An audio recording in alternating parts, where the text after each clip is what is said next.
lieutenant est venu, et un colonel, il est arrivé et il nous pose la question de savoir qu'est-ce qui se passe. On dit que non, ils sont venus faire la manifestation contre la vie chère. Et ils nous demandaient que ça n'était pas interdit. Et les organisateurs nous disaient que ça a été dit verbalement, mais on lui demandait de prouver quelle loi l'a interdit. Et ils disaient non, que cet endroit est stratégique. Bon. Les autorités ne l'ont pas proposé l'autre endroit qu'ils devaient faire la manifestation. Ils avaient adressé une lettre aux autorités et sans réponse, c'est pour cela qu'on était là.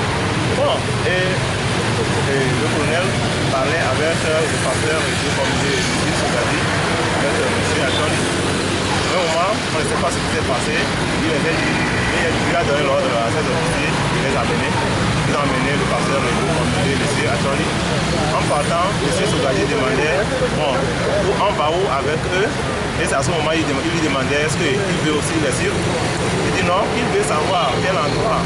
Parce qu'il parle d'aller aux brigades, on ne sait pas quelle brigade. Et c'est à ce moment qu'il a amené aussi. On sait ce qui s'est passé. Moi je vois ça jouer. Et c'est incroyable.